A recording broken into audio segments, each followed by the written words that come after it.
We are live. The music don't sound right. Y'all need me to kick it live or what? Yeah, there you go. Please do. Please do. I ain't ready. Yo, welcome everybody. Welcome everybody to Brown Wealth Radio. You already know who we are. It's your boy Rex in studio along with Jesse and Dogra. Yes, sir. As usual, my boy Rennie is remote. Where you at right now, Rennie? Like it's like where in the world is Rennie? Yeah, exactly. Where in the world is Rennie San Diego go? I'm out here in the Pacific Northwest. Shout out to Seattle. You know what I mean? That's dope. Dope. How's the vegan food out there?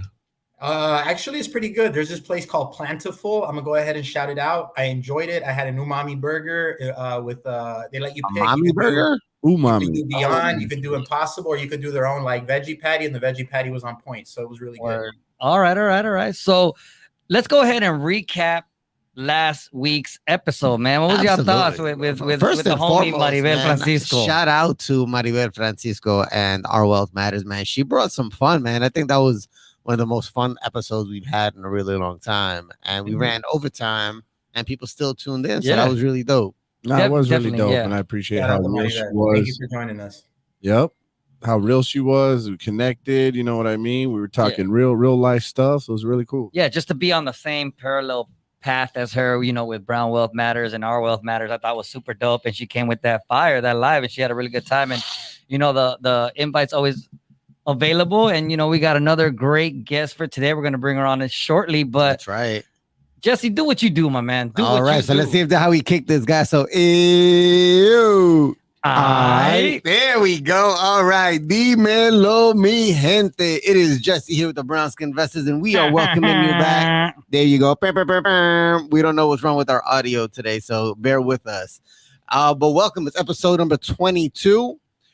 We are aptly titling this one Uprooted. You'll find out more why once our guest joins us. But before we jump right into it, let me give you a rundown of how today's show is going to go. So first and foremost, we're going to be covering El Mercado. And I think Rix is going to be getting a whole lot of maíz. More tortillas, baby. More tortillas. Vamos. What about a gordita this time? You know, it's a little bit more. Little flato que quiere, man. There you go. You know, we got you covered with that. Then we got earnings. Very excited to talk about Square earnings, and you know, maybe some coins, maybe, right? And then we got some really cool financial news where we're going to be bringing our guest on to get her opinions on this, and we're going to specifically be talking about CPI and transparency in salaries. Yes, sir. So really excited to do that. But guys, before we do anything, y'all already know what needs to happen. Rick's got to do what he does. So let's see if yo, wait real quick. Can we just talk real quick about how you thought we knew this AO thing that y'all do in New York, bro? I'm shocked that you guys have. All right, you can't walk anywhere in New York and do that and not get that same response. For purposes of being somebody that is well traveled and knows things, I do know that this comes from New Jack Swing. So I don't know where you peons don't know about this stuff, but us that are well versed in the world, you know, we know this type of stuff. Yeah, he went to the Virgin Islands. Rennie. So man, let's go. Let's kick it. Let's see if the disclaimer goes smooth. Let's just say that they weren't called that after I went, right? So here we go with the disclaimer, huh? Here we go. It's that our content is intended to be used. It must be used for education and informational purposes only. It is very important to do your own research, aka do your homework before making an investment decisions. They should be based on your own personal circumstances. Investing has inherent risk, and past performance does not guarantee future results. You should take independent financial advice from a professional in connection with or independently research and verify any information that you wish to rely upon for the purpose of making an investment decision or otherwise. Nice. Oh, we got it back. It was just the levels. We're good. Riggs, by the way, are we good on the radio show? Is that setting fixed? Yeah. Yeah. All right. Cool. For sure. Yeah. We'll see. Yeah, we're good. We're good on the show. So the levels are good. All right. The levels is good. And this is cool because this time Rix gets to go into his own stuff. So more Rix all the time. Let's keep it going. I see something still. It's the volume, bro. Yeah, it don't sound normal. So okay, it's playing and everything's up. But you know what? Let's keep going because we had a nice, good day in El Mercado, man. Give me some of that maíz because we're about to get this going. Well, let's see if it'll work. If not, I'll just sing it. Más maíz. Yeah, so it's playing off the speaker. It's not playing on the roadcaster. But that's all good, though, because we had a nice green day. The S&P 500 went up 87 points to 4,210. The NASDAQ went up 360 points to 12,854. And the Dow Jones went up 35 points to 33,309 points. So it was a good day. I hope you guys had some good days out there with your investing. Hey. At least that one works. There you go. All right, cool. So with that being said, let's go to jump right into the news. So Rennie, kick us off, man. What's earnings, bro? No, we're doing the earnings. Oh yeah, we are doing earnings. My bad. I just said that too, huh? Somebody didn't read his own outline. All right. Well, all right, cool, folks. So let's talk about earnings, right? And all this dinero that's been going around here. So Square reported earnings, and I was really excited to hear about Square. To be transparent, I am invested in Square. I'm getting my ass kicked in Square. But You're still, done. Nah, it's still dollar cost averaging. Like, I believe in Square in the long term, and I'm going to give you some reasons as to why. So their expected earnings per share was at 16 cents. They came in at 18 cents. Expected revenue of $4.33 billion. Actual revenue of $4.4 billion. So they beat expectations. Although it was an overall 6% decline year over year. They beat the expectations, but if you compare that same quarter to last year, they were down. However, net revenue was up $2.62 billion, up 34% year over year. Now, here's something that I just want us to kind of think through. Gross profit came in at $1.47 billion, 29% year over year. Billion. Both Cash App and Square grew 29% year over year, and they both generated over $700 million in gross profit. Now, that net income was negative at a $208 million loss. Now, here's something that we've got to understand, right? When we're looking at these results, all these numbers, that's for the quarter. Like, it's just for the quarter. So when you think about these billions and millions of dollars that this organization is making, it's still doing extremely, extremely well. Now, here's a couple other things that have happened with Square. So they added a buy now, pay later partner by purchasing Afterpay, and that acquisition has now been finalized. And Afterpay just announced a partnership with the beauty retailer Sephora. And where did I find my ass today? In the mall in Topanga at Sephora with my wife. So, I'm seeing this every day in my life. I'm seeing Square continuing to grow, and it's pretty cool to see that.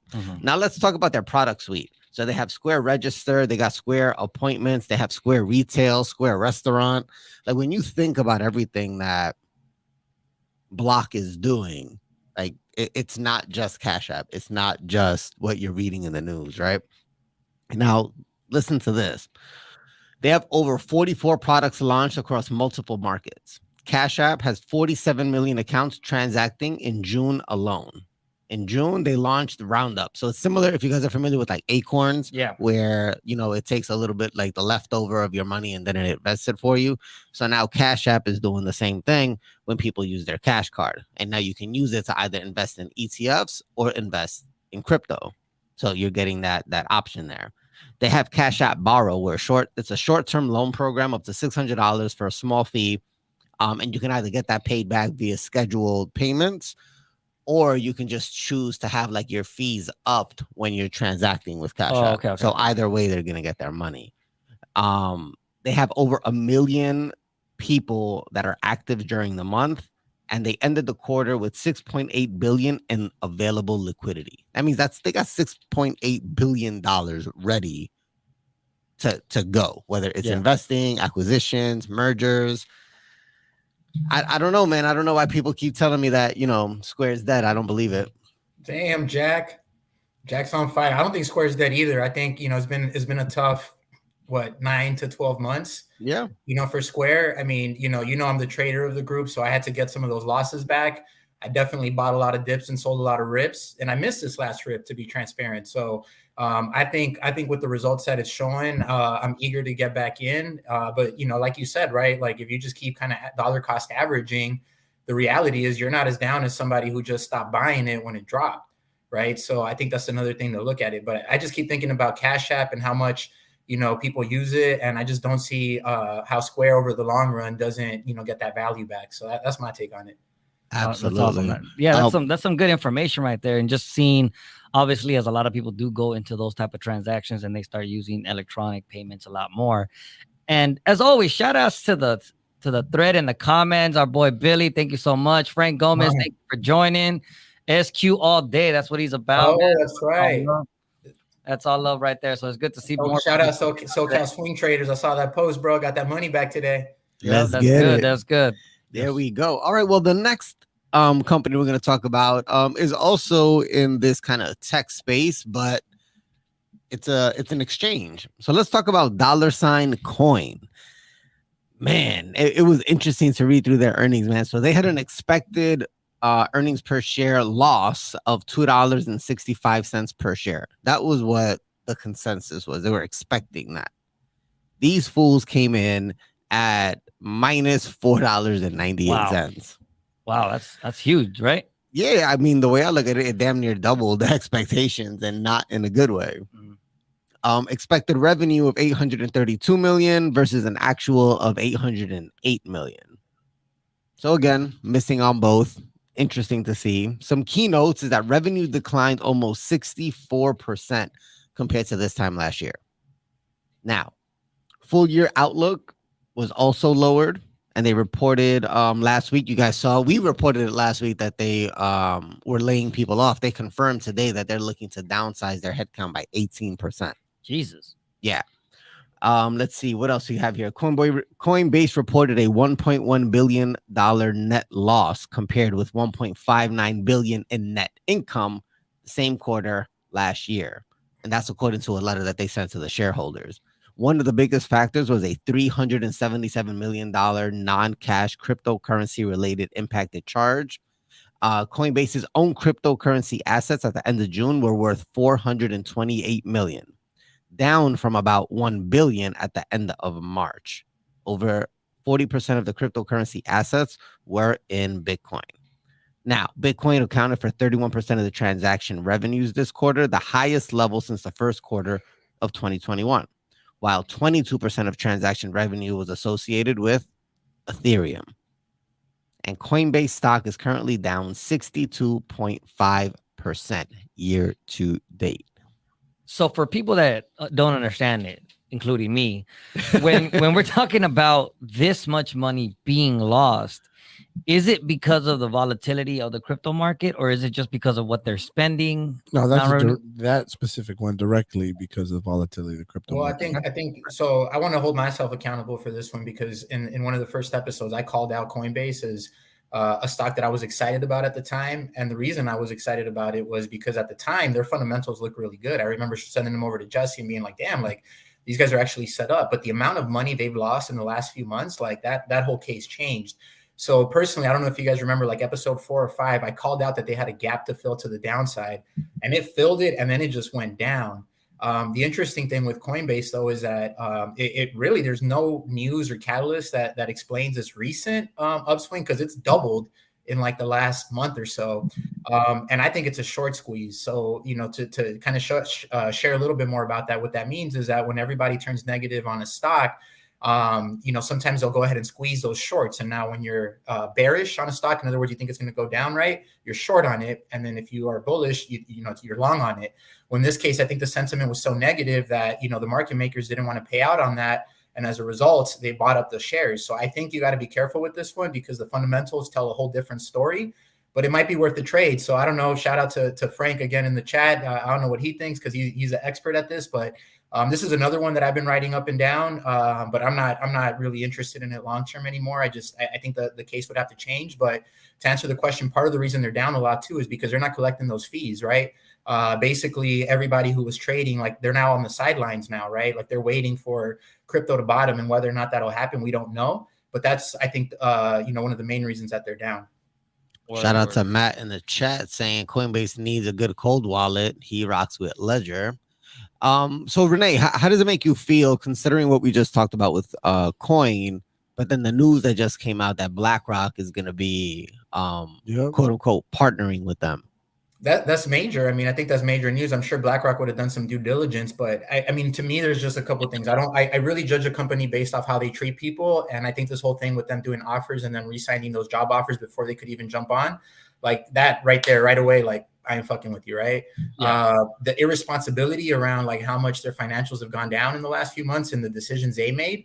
If you actually read through I don't know if it was this earnings or the previous one, like if you read through the report, they actually tell you that in the event of a bankruptcy, you could lose your entire portfolio. And we've known that a lot of other companies have gone down under and done just that. So, I think it could it go back up? Yeah, maybe it's a long-term hold, but me personally, like I'd rather stay away from it. Personally, I think there was a point where I was invested in both Square and Coinbase. For me, it's very clear. Like I would go Square. Yeah. I mean, I agree with you, Rennie, but BlackRock don't take too many L's. They kind of That's a fact. They kind of make sure where they put their money, it goes the way they want it to go. They got a lot of BlackRock ain't stupid either, though. Like, I mean, some of these things are just so oversold, right? And you got to think, like, people found out about BlackRock after the short squeeze, so it went back up. BlackRock can buy, BlackRock can sell. So just, don't forget that either. Absolutely. Awesome, Absolutely. awesome. That's Well, great let's information see right there. if we got this working again.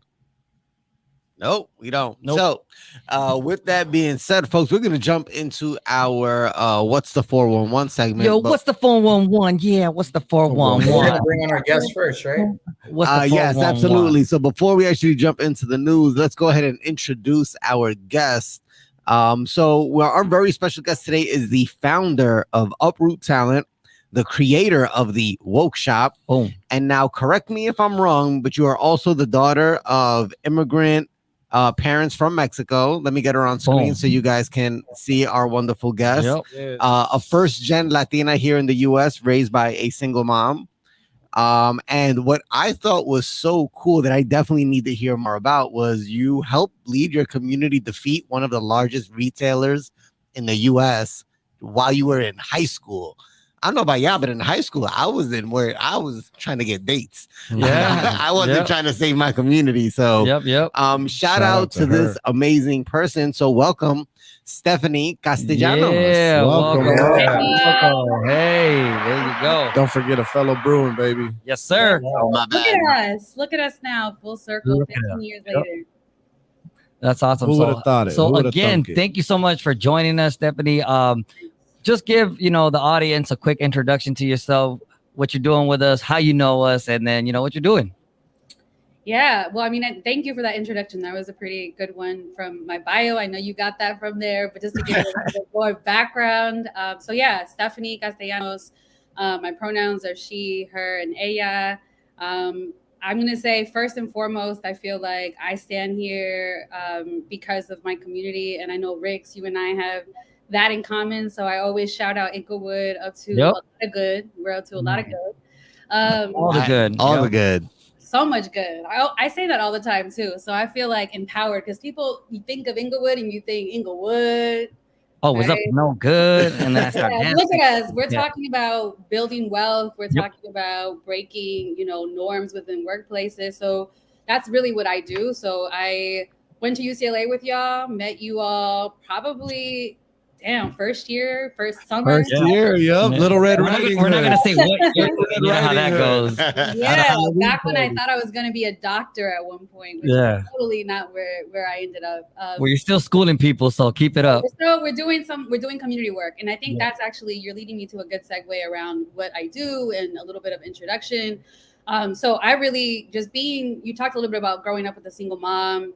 Similarly to a lot of our stories, I grew up in Inglewood, first person to graduate from high school, first person to go to college in my family. And, I was the kid that was at the top in high school and then on academic probation that first quarter at UCLA. And it was a huge shock to me. And I think navigating UCLA, never one time stepping foot in my career center, right? Like literally never. Never going to, you either. Yeah. What about y'all? Did y'all go to the career Where center? was it? No. There was a career center? What? Right. But never one stepping foot in the career center and then getting into the quote real world and start working and realizing that really the people who were making decisions to make change were at the top, and realizing that not enough of us were at the top, and that it started really as soon as we get into the workplace, that's really when the work starts to get there. And so I realized that, and that's led me to what I'm doing now. I've gone through like teacher diversity recruitment. I've, done school executive searches, nonprofit searches, and it's led me to now really focus on getting more women of color specifically into executive positions. And that's really at the heart of the work that I do. And with that comes, supporting and coaching and training young people, young women of color. And then the other is like, okay, so now we have women of color in executive positions. Now what? How do we keep them? And so it's working with companies to really think about the workplace and how we retain us, which means that you have to create the conditions for us to thrive. And so that's a lot of the work that I do too. In the words of my man Jesse over here, talk that talk, girl. That's right. Talk that talk. Yep. Talk that talk, for sure. But I think that leads us right into one of these articles, Rennie. So I'll let you kick it off, man. Do your thing, bro. For sure. So I'm gonna go right into the Colorado one. Okay. Okay. Cool. So after Colorado enacted a salary transparency law, job listings dropped, but employment went up. The July analysis looks at the impact of Colorado's Equal Pay for Equal Work Act, which went into effect in January 2021 and requires employers to disclose a salary range on all job ads. Two notable things happened in the first year after the law went into effect. First, daily job postings on Indeed fell by 8.2% in Colorado compared with neighboring Utah. The drop in Colorado jobs corresponds with reports that companies were actively barring workers in the state from applying to some remote jobs or were taking the work elsewhere in order to avoid the posting requirement. Second, data shows there was a 1.5% increase in Colorado's labor force participation. Research shows employees are overwhelmingly in favor of salary transparency practices, and at least in this case, it appears Colorado employers had a better time of filling open jobs in a tight labor market, even as the number of postings fell. Employers willing to incur the cost of putting their cards on the table and stating the salary range will probably see more job seekers and less competition, Flowers says. All right, Steph, we put you on the spot. Come on, let us know. Yeah. Well, I mean, I think New York was really at the forefront of salary transparency, and a lot of other states are following. So I'm happy to see that they're following, and some of the trends that you notice is exactly right. I think a lot of the conversations that I have with clients, so my clients are foundations, nonprofits, school districts, government agencies, and government agencies are notorious for not posting the salaries. And I think a lot of the pushback is around leadership having to reckon with the inequalities, with inequities that they've perpetuated in the systems that they created, and they're not willing to do that. And it's mostly white people that are at the top, and that requires you to really have a reckoning around what's happening in the workplace and why you're not even posting the job. And so I think my initial reaction is like, oh, that completely resonates, that data to me, in terms of job postings going down, because companies are scrambling. They're figuring out, what are we going to do? Because if we post this job, what's going to happen? Person inside is going to say, wait a minute, that's the salary. What about me? What about my salary? And it's to require you to have a conversation internally and then put your money where your mouth is and get people to where they need to be too if you're posting the job. Yeah. And people are not ready to do that. Most companies are not ready to do that, but policies like this is what's going to get people ready quicker to do that, because you won't be able to hire people if you're not posting that job. So yeah, I think my initial reaction is like, heck yeah, how do we do that at a policy level? Yeah. Like, how do we really create that at a policy level? Because companies are going to opt out of it if they have a choice. Yeah. What's really awkward is that, when you're going through job descriptions, I find it really interesting that some of these companies that are hiring in different states, especially for remote roles, will only specify what the salary would be in Colorado. It's just like the weirdest thing. Like why would you only even if that's just a requirement? I mean, I'm sure there's liability reasons involved, but like it's just very weird that only that state is called out. Like, do you think that the law impacts like the actual pay in the state also, or is it just a matter of disclosing it? Do you happen to know? Yeah, I mean, I think it's a little bit of both. So I think what happens is that you are putting your cards out in the market.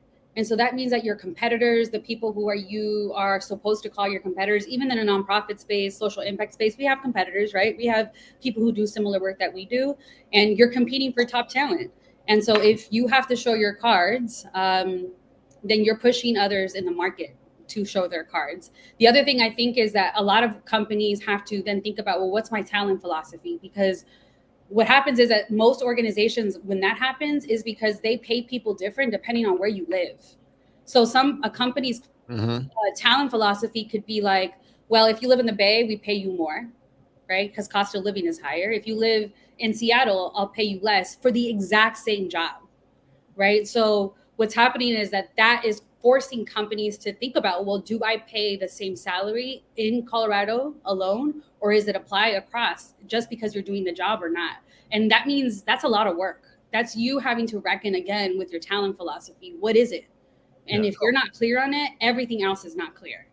I think another thing it exposes is a lot of these big companies that already have people working for them. They're like, oh, well, we already got them locked in. You know what I mean? But when I see a new shiny diamond at another company or somewhere else, I'm paying them more to come in when I really don't know much about them. I've had this worker for 5-10 years busting their behind for them, but I'm going to pay them X amount.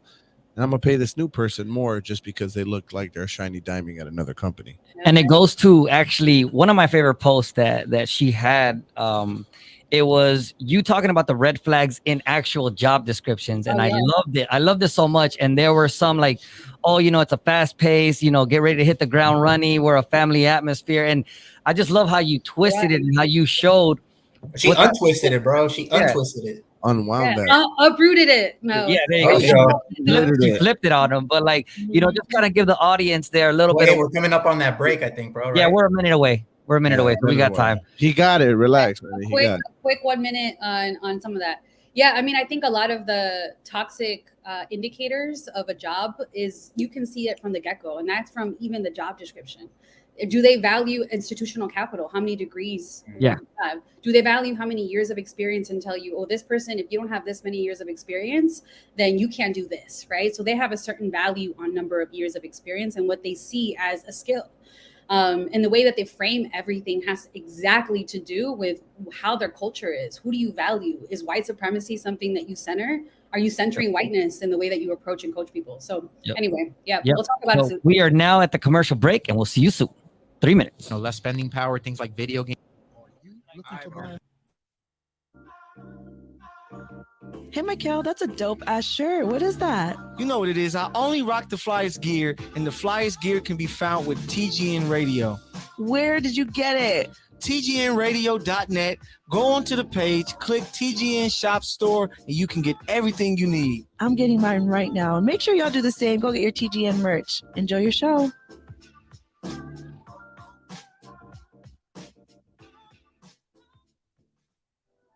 Hey, my name is Jasmine Sweets, and I'm so excited to be bringing you The Sweet Spot on TGN Vibes, Good Vibes, and R&B. Playing the old school, new school, and in between. I'm coming to you this summer. Stay tuned.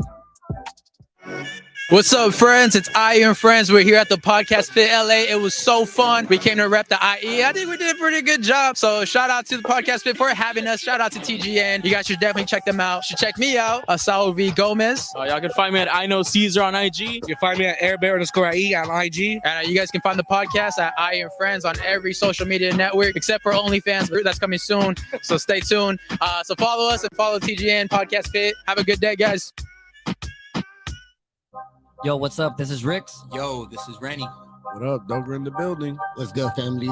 This is Jesse, and this is Brown Wealth Radio. And make sure to catch us on TGN Latinx every Wednesday at 8 p.m. Pacific, to be specific.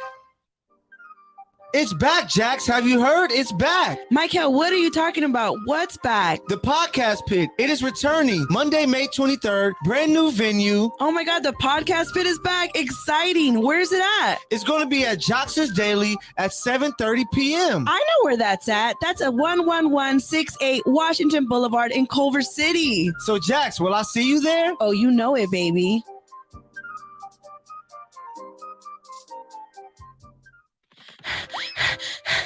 Hey, Jackie, what's wrong? I'm over here running around trying to tell everybody about the Podcast Pit. What's the Podcast Pit? I'm glad you asked. The Podcast Pit is an event where you will find some of your favorite podcasts performing in front of a live audience. Will there be food and drinks there? Of course there will be. It's at Joxer Dailies in Culver City. They have a full bar and a full menu. Hey, I may need to tell people about this as well. Yes, come with me. Let's tell them. The Podcast Pit is coming. The Podcast Pit is coming.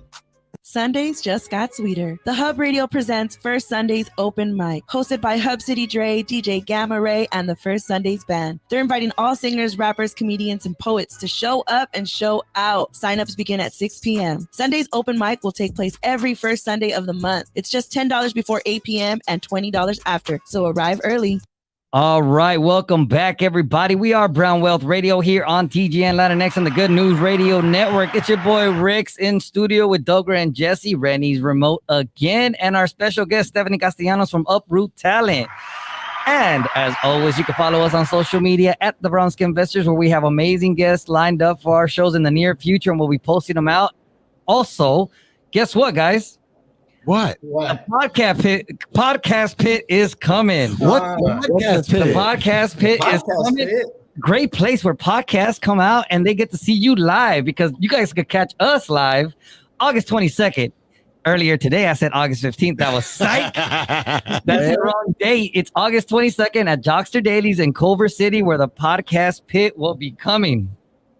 And what it does is that it puts two of my favorite things to do together: drinking and financial literacy. Wow. What a better combination than that. And as always, you can use the link in our bio to buy our Brown Wealth Matters stock course webinar series, Brown Wealth Matters merch, and much, much more. But I'm going to go ahead and stop my awesome segue, and we're going to kick it back up to Stephanie Castellanos from Uprooted Talent. Yeah. So welcome again, Steph. Well, welcome back. And, just kind of continuing the conversation that we were talking about, and just the job descriptions and everything like that. But I wanted to pivot a little bit and just talk about what was your original goal when you started doing your workshops, because that's really when I saw, the work that you were doing. And I was really, really happy to see that, obviously being a fellow Bruin and fellow Inglewoodian as you. But, it's just so dope to see what you were doing out there for the community. So what was the original idea when you started doing that? Yeah. Woo. Yeah, that's a good question. So I'd say in 2013, 14, I was a teacher recruiter for a teacher residency program. And the teacher residency program was with Johns Hopkins. And so I was the first, recruiter in the entire Western United States. So I was going from Texas all the way up to, Seattle, all the way down to, San Diego, and really doing a lot of the groundwork on building connections with young people of color who wanted to teach. And one of the things that I noticed when I was doing that is it wasn't, and I was on campus, right? So I was going back, and I'm in a Latina sorority. I know y'all know what's up, but y'all know Latino fraternity. But people who are in multicultural organizations probably understand this more so than anything, but we really leaned on each other to make it through college. That community that we had was essential to our survival in that space. Mm-hmm. And I carry that with me. And I know y'all have. I mean, that's why you all are friends, and more than friends at this point, family. And for me, I started to realize that the people who I wanted to recruit to be teachers, we weren't at career fairs. Because I wasn't, y'all weren't, right? Yep. And I started to realize that the people that I was trying to connect with, which are getting more teachers of color, were not in the spaces that all of these recruiters were paying thousands of dollars to be in to try to recruit. That's why they were recruiting white people. I mean, essentially, that's why. And one of the things that I've also realized is that when I was, doing a lot of work trying to inspire young people to pursue their dream of teaching, there was all of these things that were telling them why they shouldn't teach. Right? Money, financial stability, thinking of all of the reasons why you don't go into teaching. And it was right here, just the whole time. And one of the things that I realized is by holding space and creating a real conversation about what is happening, what is the teacher shortage crisis looking like right now? What are some of the pathways where you can get paid to be a teacher? There are programs that will pay you to go into teaching, but you just don't know that they exist, or you don't know. If a lot of times, especially with Johns Hopkins, I was doing interviews and I was at that table fighting for people to get into that program. And it wasn't because they didn't have the experience, it's because they couldn't articulate their expertise. They didn't know, their resume was not the shiny unicorn that people are looking for, or they didn't know how to talk about their experience in a way that resonated, and that they knew that you should be able to elevate and brag, right? We're very humble, and a lot of our cultures that teaches us to say we did versus I. And so I created these workshops, and I called them, they were just, educational equity workshops. And I would hold these spaces, and they were free. So I invite the Gammas, I invite the Lambdas, I invite all of the multicultural Divine Nine, and I would fund, I'd be like, I'll buy everybody pizza. I just need y'all to sit for 1 hour. And instead of me fighting with other recruiters, trying to fight for the same people, we collaborated. And I said, I want all of y'all in here because they need to know about everybody, and everybody has their own right to make their own choice, and they know what's good for them. We're not fighting. We just want people in the classroom at the end of the day. Yeah. And so that's really the inception of workshops. And it blew up because I ended up recruiting that year 300% more than any other region in the country. Nice. 90% were people of color. Right? People were looking at me what the are y'all doing? What are you doing? What are you doing? And what I was doing is I was with the community. I was listening to what was needed, and I was creating that resource for people. Yeah. Right. And so that's really the workshop. And what came from that was then me founding my coalition, a nonprofit that I ran for 5 years. And that's where you saw workshop bloom and evolve, because now I was doing workshops. I've done workshops all over the country, every single UC, every single CSU, every EOP program we've keynoted, right? In the state of California. And so that was a reflection of really fraternity, sorority, Latina, Divine Nine, all of us coming together and saying, we can't do this alone. Yeah. And I just wanted to add, a quick shout out and a thank you to you, because I know that I reached out to you about, I think a couple of months ago, because I wanted help in helping one of my teachers develop her resume and the experience, the essentially elevating her job title because of what she had done and what she meant for the school. So I really appreciate you on that one. So it was a nice little segue and question, because I appreciate what you did for me, because you helped me get my teacher. Hey, more look money. At the chat. Yeah, look at Frank. Everybody knows Sunni. What? Yeah, we all know Sunni. We all know Sunni. It's wild, man. We all know Sunni. Yeah. Small world. Not just Steph. Hey, let me hop on the gratitude train real quick. Steph, we haven't really spoken, had a full-on conversation in years, but I've been watching you from afar, and I've been really inspired by a lot of the things you write. And I actually recently went through a job transition. And, for me, by nature, I'm not always the most direct or blunt person, I would say. But I was really inspired by a lot of your content. So when that offer came in, I definitely went back and I was like, now you got to give me some more of that. And, just because of being inspired by what you're writing all the time, that little thing made a big difference in my life and my family's. And I just want to thank you for that, because that's super inspiring. To see you doing what you're doing, it makes a difference in a lot of people's lives. No, that's real. I mean, that's one of the questions I had for you was just, your post about salary negotiating, can you tell some of our people listening, what are the benefits of that? Woo! What are the benefits?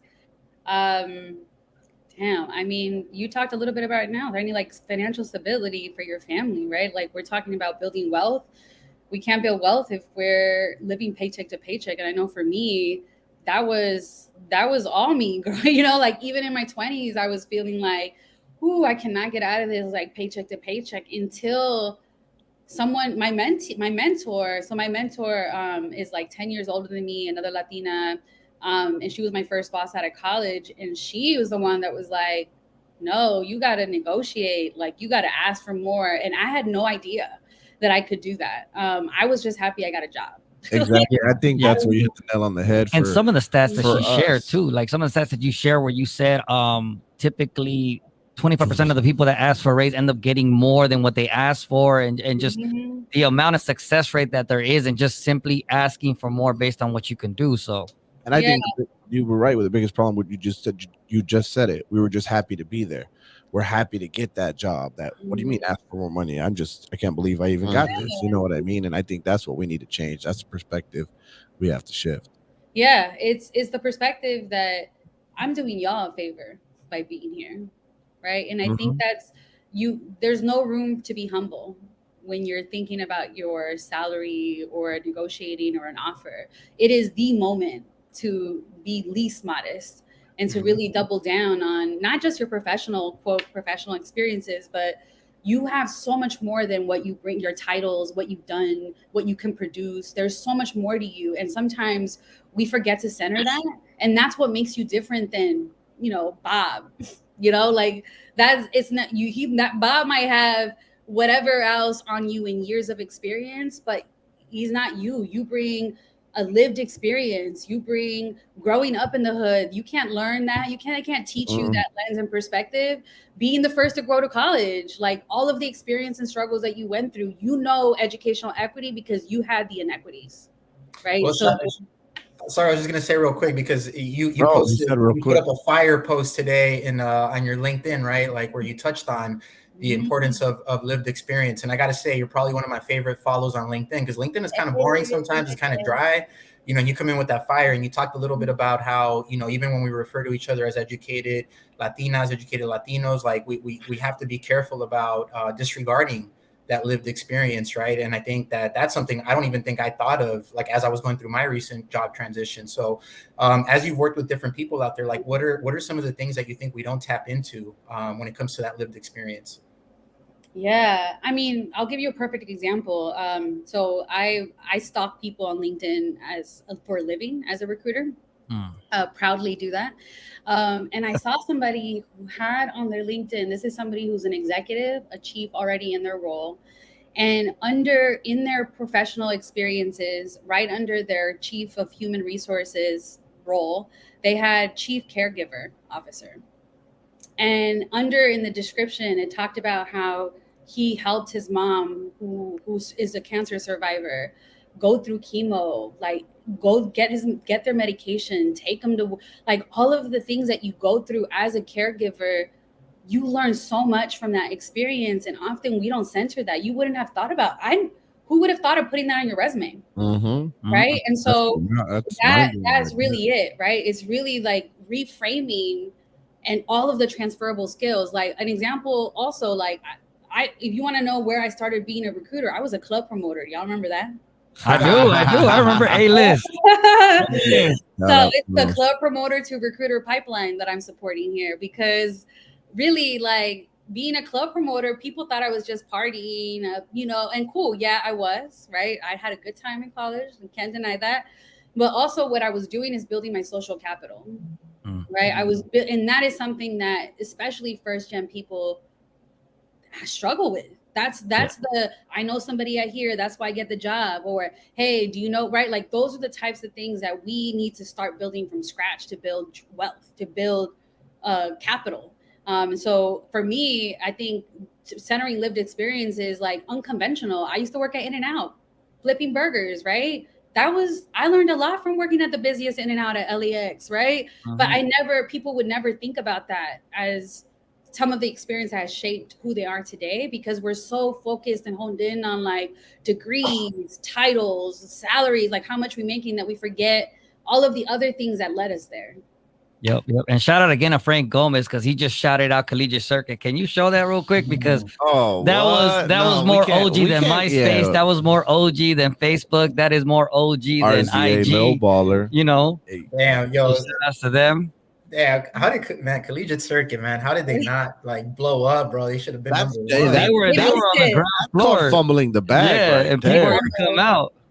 Hey, so let me actually real quick, our boy Cesar Leo from Cesar Leo Knows All, he just said, what? He used to work at that In-N-Out as well. So what? He's a fellow Inglewoodian as well. We should get both of them on an episode. Store 117, Store 117. That would be fun. Hey, Steph and Cesar Leo on the same episode. That would be really fun. Yeah. I'd even pay to see that one right there. That'd be really good. He has an awesome show if you want to check it out. But go ahead, Randy. My bad. Yeah, no, I was just gonna say, like, obviously we sent over some of the questions and we've already touched on, what you probably would have answered a few of them with. So maybe we could pivot a little bit to just make sure that like we get to know a little bit more about you.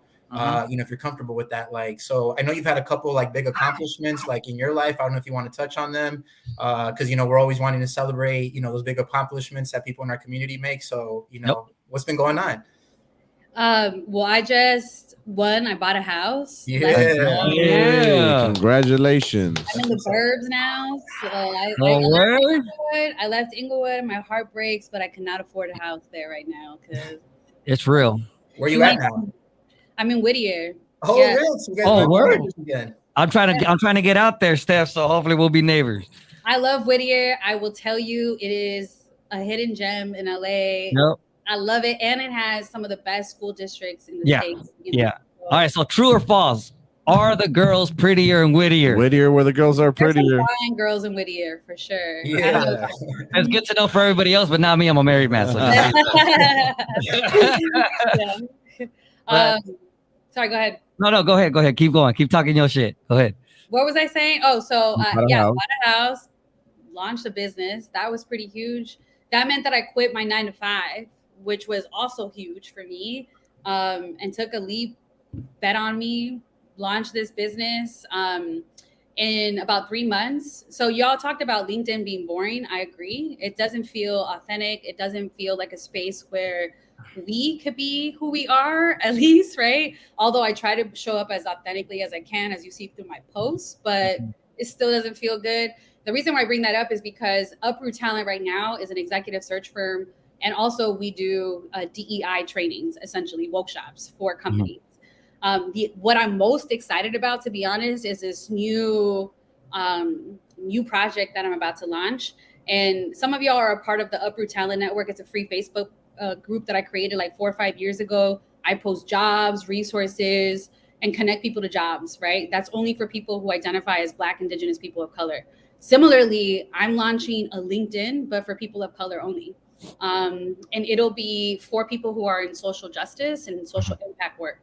So you'll be able to log in, create your own page, apply to jobs, post jobs if you're a company, connect with different leaders, professionals.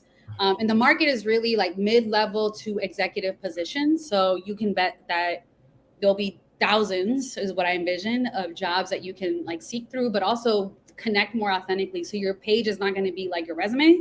It's going to be like, who are you outside of also your resume? What does a thriving workplace look like for you? What are some of your lived experiences, so that you can really match with the job instead of feeling like this inauthentic space. So that's launching in a few months, keeping me busy. And then I'm planning a wedding right now, y'all. So like, Hey. So the fun don't stop. Yeah. That's awesome. That's awesome. Congratulations. You got Getting your date married set? on April Fools. There you go. So that, you're gonna say psych, or what was going on with that date? No, it's just very, if you know me, I think y'all, it's like, I never thought that it's very like me to get There married. you go. Yeah, that's awesome. That's awesome. So Stephanie, we have a question in the chat from Billy. What's the appropriate approach to request for a raise? Great question.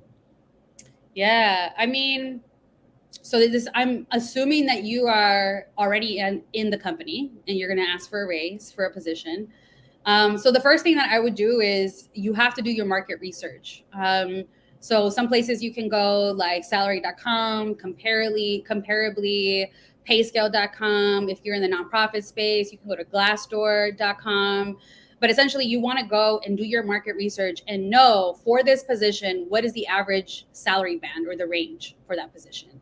Knowing that would help you, because you're not going in there and asking for a raise based on what you're making right now. That has actually nothing to do with what you're about to ask for. Because sometimes you want to go for a position that maybe they haven't considered you for. And so you have to already do your market research. So that's one. So if I'm going, for example, a manager position, I'll say the manager position normally pays 80 to 90,000. So now you know, okay, that's the range normally that I'm hoping for. Now, what is your bottom line? What are you willing to not go below, right? So when you're in there and they say, listen, I can't give you that 80, but I can give you 65. You're like, no, my bottom line is 70. Therefore, you already know that you're going to have to be ready to leave, right? So the other thing is that you have to know that going in for a raise is a risk, right? So it's a risk you have to take. And I know this group here are risk takers, right?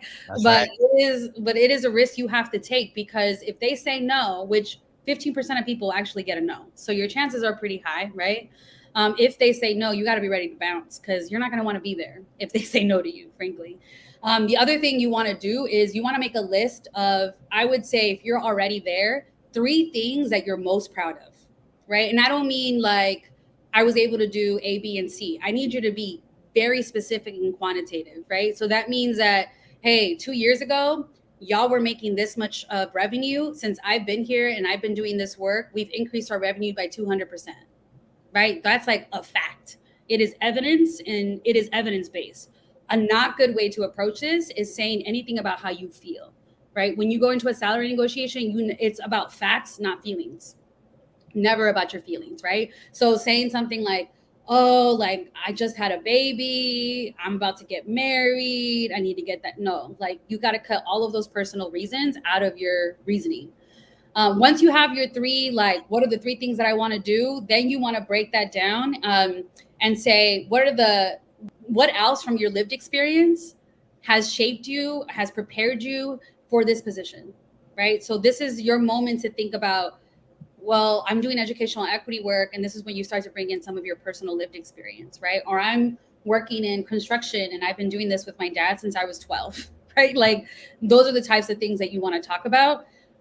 When you shape that, then you make your ask. So then you say, because of A, B, and C, and because I have this experience, I think that I'm going to be great in doing A, B, and C, whatever that job is, right? That's why I'm asking for 100,000. Pause. Don't say anything after that. You do not. This moment is very, very important. It's a power move, right? When you make the ask, you want to listen to what they say immediately. Some people might be like, kind of shocked. You will know immediately if what you're asking for is, quote, too much or out of the range, right? And so you have to be prepared for that interaction. And then once they give you a reason, usually it's not an immediate yes, right? Usually it's like, let me get back to you. I'm going to do a little bit more talking to other people, and then I'll get back to you. During that time, you have to make sure that if you have another offer, you're going to tell them, even bluff, honestly. Say like, well, I'm already looking at other positions. I look forward to hearing back from you as I'm evaluating other positions or something like that. You want them, fear is what's going to get them the urgency, right? Because some companies will be like, well, they're not going to leave. Where are they going to go, right? But if you give them the, I'm ready to go, they're gonna do something to make sure they keep you, right? And if they don't, then they're lost. They're gonna grow there. So being the fact that we are potentially going into a recession, there are still a lot of articles that I've been reading that are saying things such as the easiest way to get that raise or to bump your take-home income is to find another job, right? Like that's what I've been reading about. Like, can you expand on that? Like, what have you seen? What information can you provide to our viewers and listeners, especially in today's job market? Yeah, that's exactly right. I mean, like what I just said, having another offer is that leverage that you need to take a risk, right? If you have something that you already know you're leaning on, that if they say no, you're cool, fine, I'm out, and you already have this, then your risk is lessened and you will feel less anxiety, less fear coming into the conversation because you have less to lose, right? And so that feeling so that confidence coming in is really important too. But I'd say with somebody during this market, what's happening right now, it depends on the profession, because I feel like there's a lot of fields that are not laying off people. And I know there's a lot in like tech and bigger companies that are doing a lot of layoffs. So I think it depends. But I would say just throw your application, your resume. If you're thinking of leaving or you're thinking of asking, I just say just don't put all your eggs in one basket and start applying other places, even if it's for practice, right? Even if you practice interview, you are getting ready for that next move, right? So you're not like nervous or haven't practiced interviewing a long years and years. Start getting yourself out there, start getting your name. Also tell your homies, like that is the number one. Start putting feelers out there that you're potentially looking, because you'd be surprised. It's usually somebody will be like, oh, actually I do know somebody, or this person is hiring. Yo, did you know about everything that, you said resonated with me so much, because I just went through all that, and luckily I've paid attention enough to apply a lot of that, and it worked out really well for me. So thank you. Good. Are you going to share? Do we get the tea on where you're going next? Because I saw that. Wow. Because I got them on they're on the 90-day probationary period. Okay. You know what I mean? Like that goes both ways. But I'll hit you up on the side. He doesn't kiss and tell. Yeah, but let me ask you this though, because keep telling us what it's about. Like, I know you probably can't share names and stuff like that, but like, people probably circle back with you and they probably are extremely grateful for some of the ways that you've impacted them. Like, is there a single like most fulfilling story that you could share where somebody came back and told you how their whole job search or salary negotiation changed because of the advice you gave them?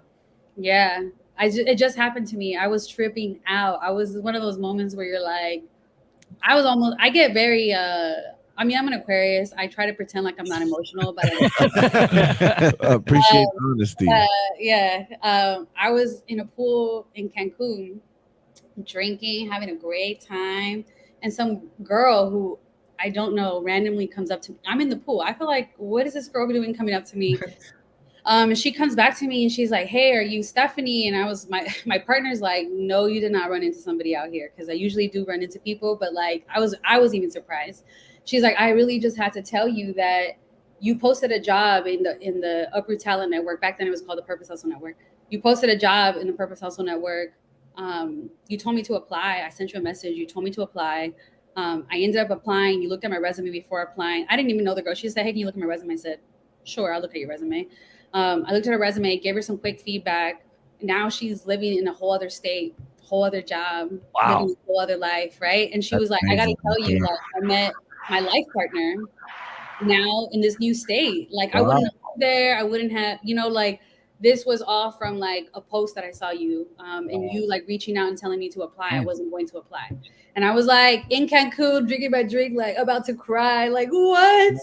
Anyway, that was like one of those like real moments where you're like, what I'm doing, this is for us. Yeah, I think the crazy and also awesome part was just the fact that it happened randomly in Cancun. So what happens in Cancun doesn't stay there necessarily. That's awesome. That's so great. It looks like we're running short on time. We're cool to run overtime on YouTube, but we want to give everybody the opportunity to know, like, where can people find you? How can they get in touch with you? Like, how do they find you? How can they follow you? Yeah, so you can follow me on Instagram. I have a public company page where I post. It's Uproot Talent at Uproot, UPROOTTALENT, Uproot Talent on Instagram. And I post tips, strategies, all of the stuff that we're talking about. Essentially, I put it into writing and videos. You can also, the website will be launching very soon, but if you go to uproottalent.co, like co as in company, you can sign up for the mailing list and be the first to sign up for the Uproot Talent Network when we launch. I'm hoping to launch with a few thousand beta users, and that's happening the next 2 months. So hopefully y'all can follow. You said it. Yeah. Hell yeah. I'm going to definitely follow. I know that we're still going to be asking a couple of questions, but I'm going to go ahead and skip to what I like to talk about. And that's bars. So I want to ask you a little bit. What's your favorite type of music? What do you like to listen to? What do you got ready for your wedding playlist? What we got? I mean, y'all, Bad Bunny, like El Conejo Malo. No, I love a lot of different types of music, but I definitely, I'm a Bad Bunny fan for sure. Pretty obsessive fan. I'm not even afraid to say that. And then what else? I love R&B. I feel like that's probably the second on my playlist. I've been listening to Kota the Friend. I don't know if y'all are on Kota the Friend, hip hop from New York. Oh, he's New York. He's over here saying, dude, I've officially been in LA for 6 years. I'm not up on music. It's poetry. His music is you're a fraud. That's dope. The words of a New Yorker. You're a fraud. Kota, Kota, the Friend. I'm a huge fan of his. Check it out. And yeah, I feel like, hip hop. I love hip hop always, but reggaeton is really it. Like I've been. How are you handling the playlist for your wedding? Oh, I'm gonna have to say this. So I'm not really into banda. Like my family we didn't grow up like that. Like we grew up, my family was like rock en español, Maná, Luis Miguel. Did not grow up with like rancheras, banda. My partner, a whole different. That's his steez right there. So for a few hours, apparently, we're gonna have banda at the wedding. Oh, there you go. Multiple hours for sure. I mean, if Renny can have a banda and I think a mariachi at his wedding, I think you'll be all right. You had both? Yeah, I'm a mariachi. DJ and I performed. That's right. Yep. Yeah, I remember seeing We something. ate In and Out after dinner. Yep. And we had Yeah. it out after. Yeah. I After mean, dinner. and shout outs because I sang a banda song that day. You did? You Do I did? remember? Yeah, I did. you Do I were remember it? Not I don't really. But yeah, remember that. I sang with the banda and everything. Wow. Okay, so look, that's what I'm having for a few hours, and then no, we haven't figured out the playlist yet. But definitely some reggaeton. Also, elders, they need to listen to salsa, cumbia. I'm sure. Of all course. that. Claramente. We got a question from Billy again. Who is the best reggaeton artist of all time? I'm gonna be biased, but I'm biased because I'm a big Bad Bunny fan, but I also recognize that he's like new school. Yeah. Way new school, right? Like so. I would say, I mean, I like Tego Calderon. There we Right. go. Tego. Okay, Hey, I yo, gotta, we gotta say shout out the chat. We got a lot of people in the Yeah, chat. yeah, the Shout out to chat's on it. Carmen. Thank you for being back with Thank us. you. Yo, Frank, we gotta have you on the show. Yeah, Frank's Let us know on when it. you're trying to Really. jump on.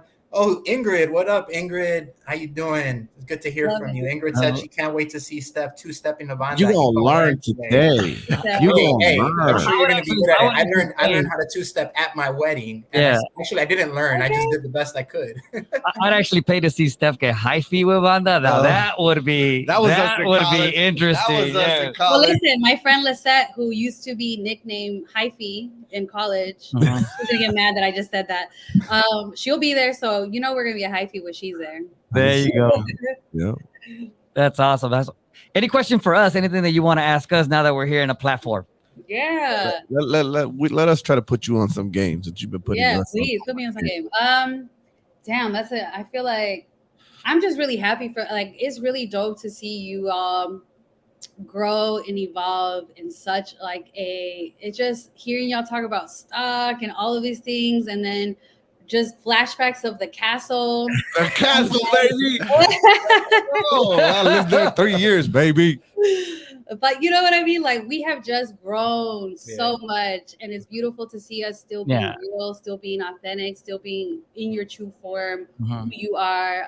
So I guess my question to you all is, like, what is this podcast is coming together? I see y'all posting on Instagram. What is your vision for what this could look like a year from now?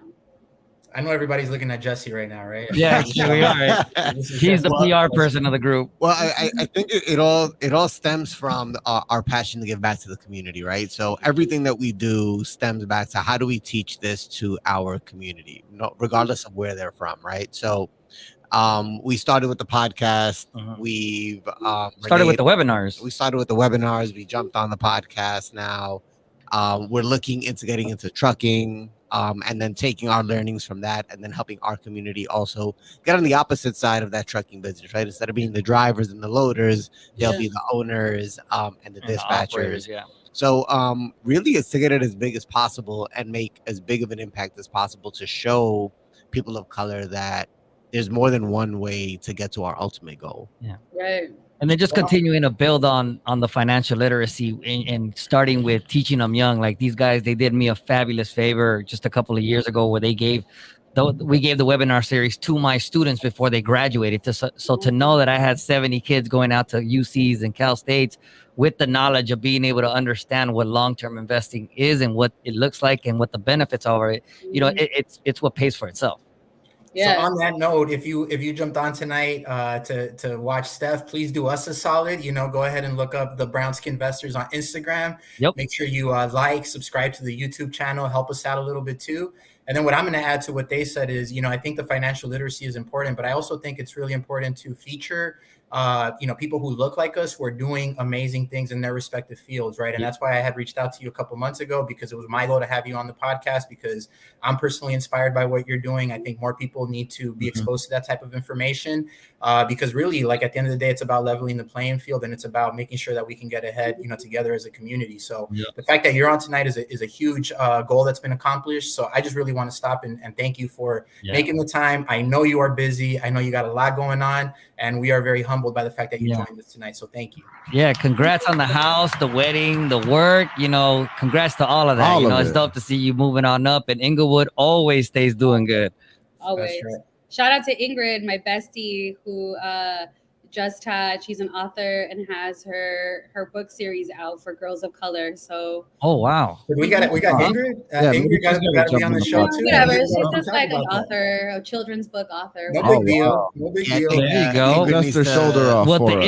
invite is out there for you, Yeah, Ingrid. Ingrid. So make sure you join us as well. But again, to everybody that is on YouTube, thank you so much for staying with us. Everybody that's on the stream or was on the stream at TGN Latinx and the Good News Radio Network, thank you for joining us.